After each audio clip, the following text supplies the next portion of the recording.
While it appears that this golfer's got a pretty decent spine angle of 36 degrees, the spine angle is really much less than that. If we clear this out of the way and we just bring this down to about belt level and then up the real part of his back, you can see he's pretty straight up and down. What he's doing is rolling his back to get into enough of an angle to be able to have the club set correctly. The problem with that is that you can't swing easily with a rounded spine, because that's the axle you're going to swing on. So let's see how he does here. We'll draw the swing plane in prescribed by the golf shaft right there. Club needs to come back on or below, on or above, on or below the white line. It's a little bit below, right there. So he's a little bit below it, and the club, you can see, is a little bit shut. Not too bad, and the right elbow is coming up. We want the right elbow to kind of stay down. I'll let the club get above the right elbow. Now you can see we have another golfer here that doesn't get the right elbow up to the swing plane. And we have another golfer that has the lever angle pushing the club away from him instead of being able to easily pull the club down using the lever of the forearm as an up and down motion. And we're going to move down into the impact zone. He does a great job right there of rerouting the club to the inside. Good. Look at the flex he's putting into his right leg, and the club now is dropping under. Good move right there. Right there. So a lot of things that were imperfect, but when we get to the impact position, it looks pretty good. I would like to work on a little bit of having him a little bit more active with the right leg and a little straighter back spine angle. If we can work on that. There's a couple exercises you can do. Get into the catcher's position, try to straighten your back up. A thing called the air bench, where you keep your back flat against the wall as you get into a 90-degree squat position. Hold the club shaft against the top of your head, the back of your head, and your the belt line at your waist, and see if you can bend forward and keep the whole golf shaft against your back. But really, a pretty decent swing with a few flaws. And oftentimes, it's the good swing with a few flaws that works.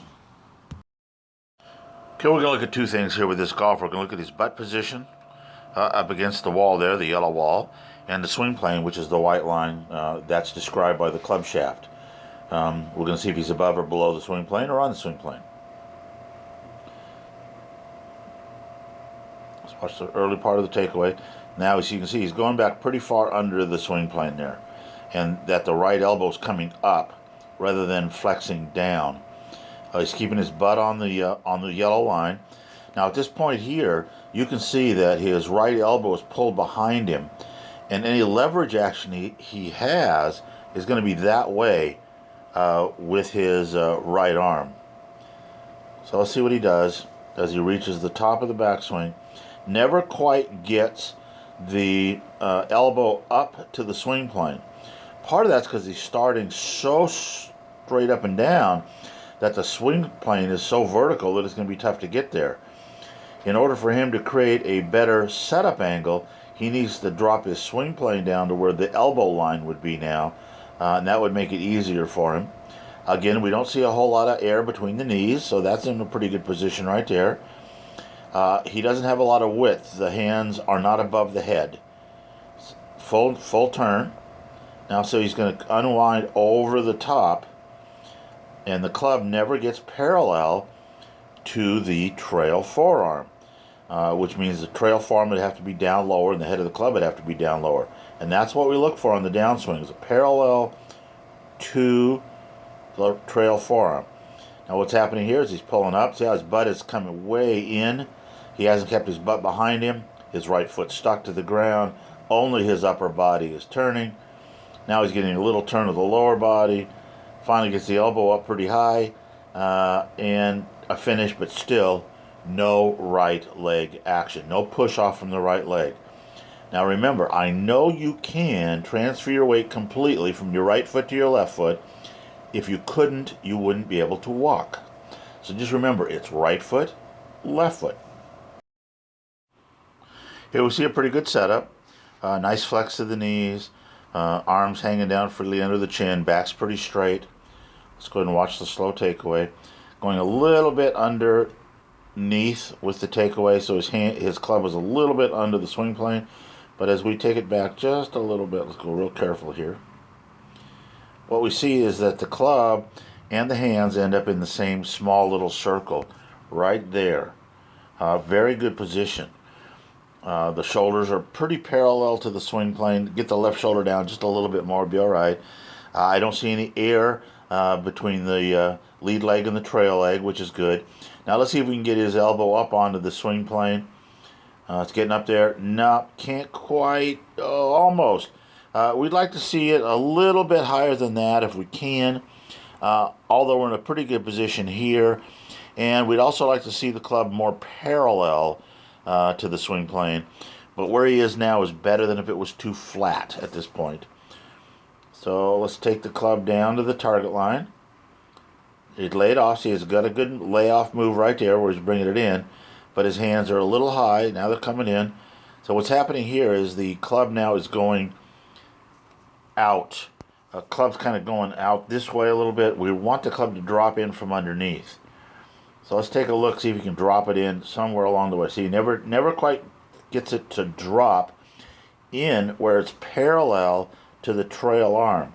It stays above the trail arm too much. See, it's way above the trail arm here. At this point right about here, we'd like to see the club more on this line back that way. And he's going to turn through it. Shows us both butt pockets pretty good. The right knee needs to be moving to the left knee, not just straight out, so we get a full finish.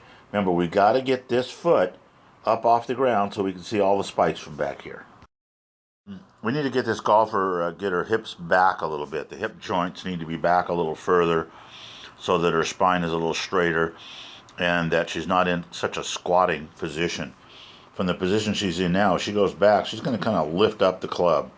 Doesn't really swing back. You see that it's way inside the hands. She's going to go almost straight up and down now. There's hardly any spine angle left. And the club is so low. I mean, the right elbow is lower than the left elbow by quite a bit. If we had the swing plane drawn in there, you can see she's going to be way, way below the swing plane with her right elbow. Let's see if she can reroute the club back to the inside. She does a great job of routing to the inside, getting the club parallel or close to parallel to the trail arm. But because she was so straight up and down, all she can do is just kind of scoop it underneath and fly the other elbow out behind her. So the club is exiting not on the swing plane. You can see where the club is exiting her shoulder line there, like that. Instead, I mean, let's do that again. It's exiting here. We need it to exit there. The club needs to stay on that swing plane throughout the entire motion.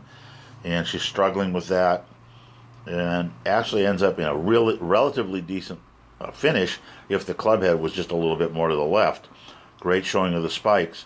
So we got to get her a little bit more active with the lower body and get a little more comfortable in her stance.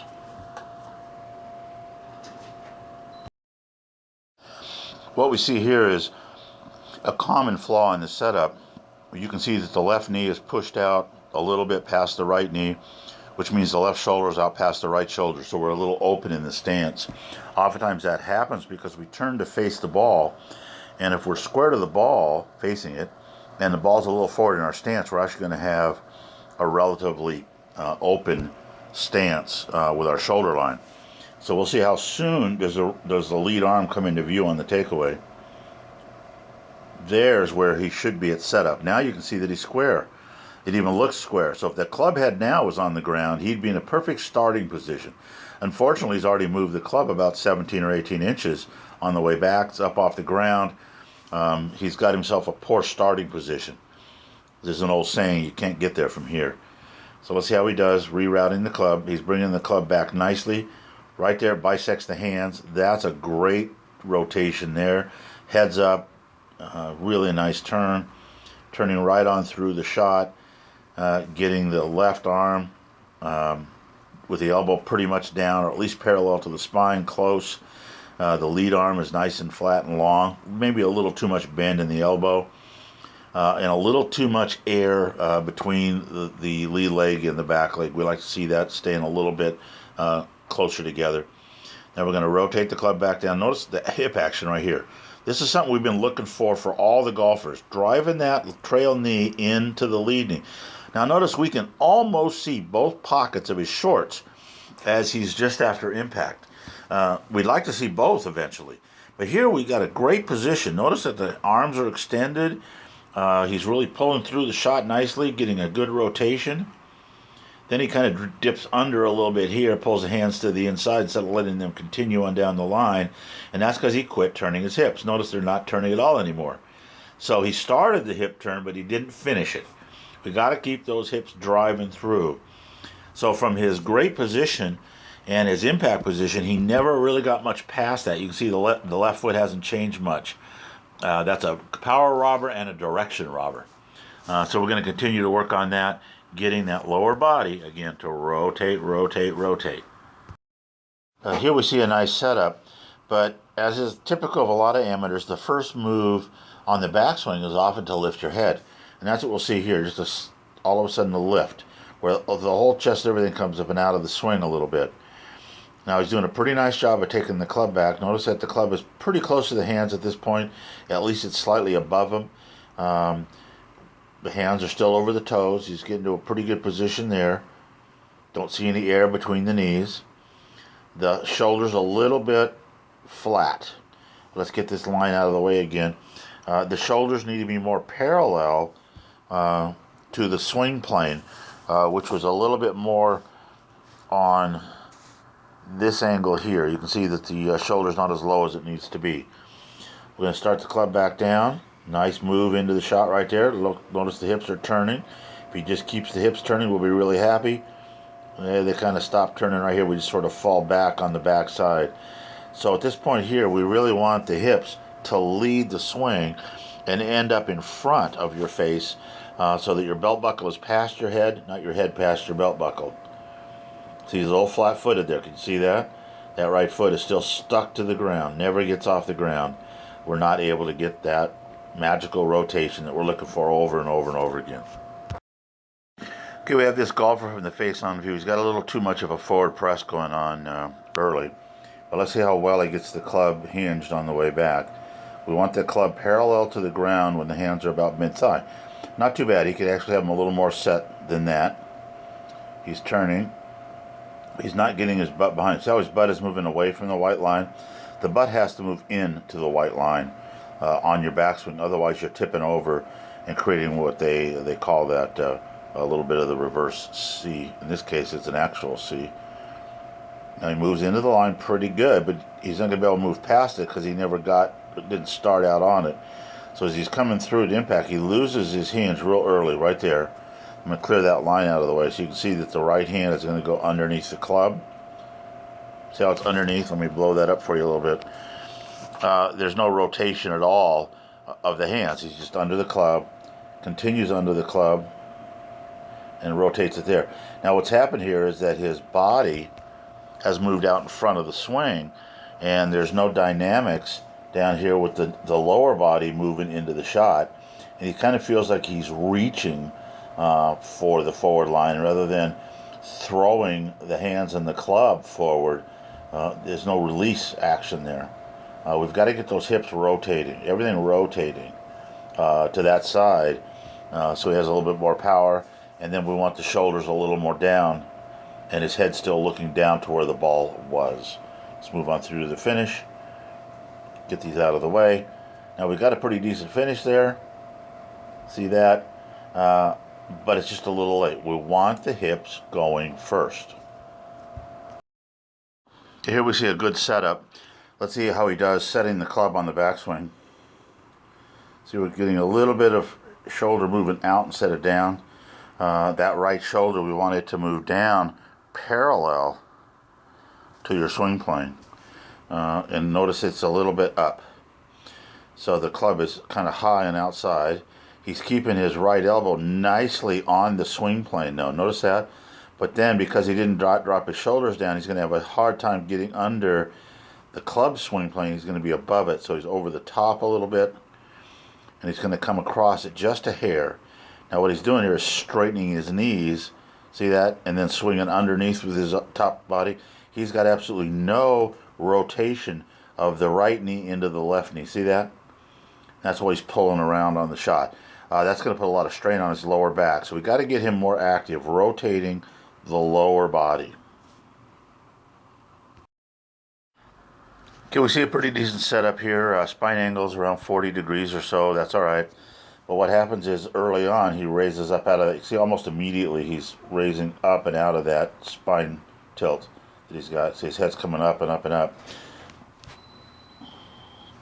As we turn on through, you can see that his right elbow never gets on the yellow swing plane line. Our goal is to have the elbow on the swing plane line and the left forearm parallel to the swing plane line, so that we can have the ability to return to the ball on a natural path. So you can see his hands are very, very low relative to the swing plane. We got to get that elbow up higher. We'd also like to see no air between the knees, and notice we can see right through there. Now he's going to drop down, see if he stays on the plane on the way down. See, he lunges forward right there. See that? Huge lunge forward, well over the top of the swing, and then he's going to have that little pull slice that he's got. Very powerful swing, but we need to get his hands in a better position at the top of the backswing. What we see here is a golfer that's got himself in a little bit of a bad posture to begin with. We'd like to see the left side be parallel to the yellow line, so that he's got his head behind the ball. You can see that he's kind of tilted a little bit towards the target line, and that's going to create a problem in his backswing where he's going to feel like he's kind of falling back. See that? He never quite gets around. The other thing we're noticing is that this knee right here is straightening up on the backswing. We want to maintain our flex in the backswing so we can turn through the shot better. So he's going to come through the shot, and then he's going to try to get a little hip up, but he can't because he's locked in with his right knee is all stuck. He's going to flip the club under, basically swinging the whole thing with his upper body. He might be better off thinking about going with a more of a Mo Norman type swing. Natural golf is what it's called, to do better, because he finishes like Mo, stands up tall, has a decent finish. But I think if we can just keep you from straightening that right knee on the way back, you're going to be better off. Here we see a pretty good setup, but I'm going to guess that this is a golfer that's heard the phrase "keep your head down" too much. What we're going to see is, in an effort to keep the head down, we don't get a free-flowing rotation of the body to the finish. The head only stays down until you finish. You got to finish standing tall and proud in this golf game. So what we're going to do is we're going to draw a circle around his head, and we're going to watch what he does here. He's going to keep the head fairly quiet, which is nice. Then he's going to go down with the head, and he's going to leave it there. And by this point here, something's got to give. He's way too stuck. You can see that the right knee is moving out, and he's actually keeping all of his weight on his right leg. His left leg is straight, the right knee is bent, therefore he's got to have his weight shifted backwards right on through, and he never quite gets comfortably to a finish. What you want to see is, again, we show this over and over again, probably because you can't do it too much. Spaced repetition is the key. Got to get the lower body moving under the upper body. Practice, practice, practice. Learn to do the motion without a golf club.